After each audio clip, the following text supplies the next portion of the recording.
Хэрэв та энэ үнэмлэхний эзэмшигч бол магадгүй дэлхийн хамгийн шилдэг, хамгийн их боломжоор тэтгэгдсэн улсын иргэн байж болох юм. Тэд үнгүй газар, үнгүй хурим, үнгүй боловсрол, үнгүй эрүүл мэндийн үйлчилгээ, бүр үнгүй оршуулгын үйлчилгээ авах эрхтэй байдаг. Энэ бол ойрхон орнуудад байрладаг Арабын нэгдсэн Эмират улс юм. Дубайн Эмират улсын иргэдийн амьдрал иймэрхүү байдаг ажээ. Энэ хот маш өглөгч учир солиотой гэмээр халамжуудыг өгдөг. Ингээд хамтдаа танилцсах уу? Чамайг төрмөгт эцэг эх чинь ямар ч зардал гаргахгүй.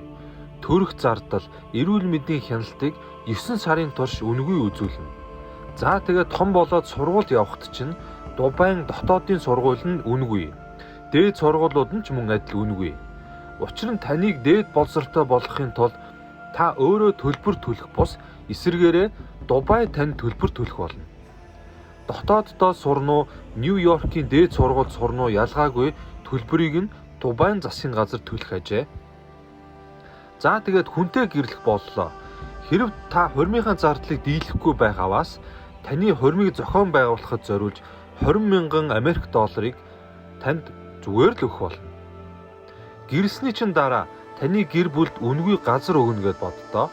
За тэгээд өөрөө байшин барих боломжгүй байх аваас 0% хүүтэй байшингийн зээл авах боломжтой. Эмнэлэгт үзүүлэх шаардлагатай байвал эмнэлгүүд бас л үнгүй.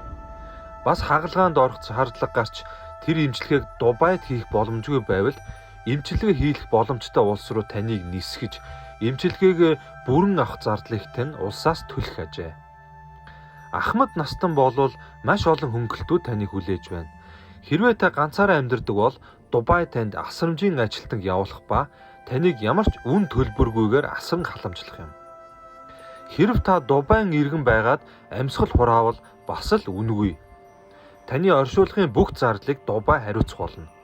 Таныг өөд болсноос 5 цагийн дотор хотын зүгээс агааржуулагчтай асрыг яг танай гэрийн хажууд босгож өгөх ба танай танилуд хүрэлцэн ирж салах ёс хийх боломжтой болно гэсэн.